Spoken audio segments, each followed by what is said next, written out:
asking, the answer is simple. You inspired me. You touched me. You know, there are few things that are more rewarding than to watch young people recognize that they have the power to make their dreams come true, and you did just that. Your perseverance and creativity were on full display in your efforts to bring me here to Merced for this wonderful occasion. So let me tell you what you did. If you don't know, parents, because some of you were involved, my office received thousands of letters and, of course, Valentine's cards from students, each and every one of them, so filled with hope and enthusiasm. It moved not just me, but my entire staff. They came up to me and said, Michelle, you have to do this. You have to go here. They were all terrific. Like the one from Christopher Kasuga that read, Dear Mrs. Obama, please come to UC Merced's commencement. We could really use the publicity. That really touched me.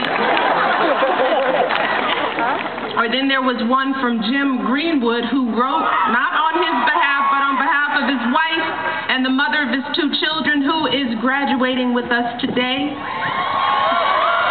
And then there was the one from Andrea Mercado. I think this was one of my favorites. Andrea said that the role of First Lady is, and I quote, the balance between politics and sanity. Thank you, Andrea, for that vote of confidence. I received letters from everyone connected to this university, not just students, but they came from parents and grandparents and cousins and aunts and uncles and neighbors and friends. All of them telling me about how hard you all have worked and how important this day is for you and for the entire Merced community. And then there's that beautiful video, the We Believe video. Well, let me tell you, it worked because I'm here.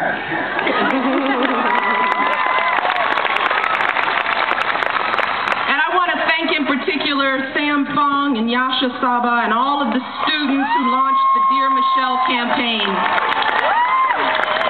I am honored by your efforts and happy to be with you to celebrate this important milestone. But I understand that this type of community-based letter writing campaign isn't unique to me. This community, this Merced community, employed the same strategy to help get the University of California to build the new campus here in Merced. Every school kid in the entire county, I understand, sent a postcard to the UC Board of Regents in order to convince them to select Merced. And I just love the fact that some of the graduates sitting in this audience today participating were involved in that campaign as well, and then they used the same strategy to get me here. That is amazing. And what it demonstrates is the power of many voices coming together to make something wonderful happen. And I'm telling you, next year's graduation speaker better watch out, because Merced students know how to get what they want.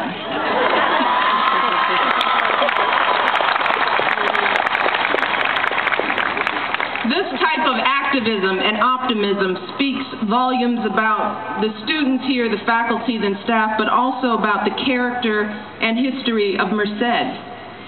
A town built by laborers and immigrants from all over the world. Early settlers who came here as pioneers and trailblazers in the late 1800s as part of the gold rush and built the churches and businesses and schools that exist. African Americans who escaped slavery and the racism of the South to work on the railways as truck drivers up and down Route 99. Mexican Americans who traveled north to find work on the farms and have since become the backbone of our agricultural industry. Asian Americans who arrived in San Francisco and have slowly branched out to become a part of the community in the San Joaquin Valley. Merced's makeup may have changed over the years, but its values and character have not.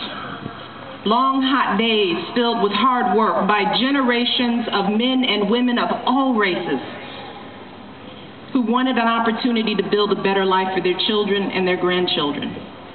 Hardworking folks who believed that access to a good education would be their building blocks to a brighter future.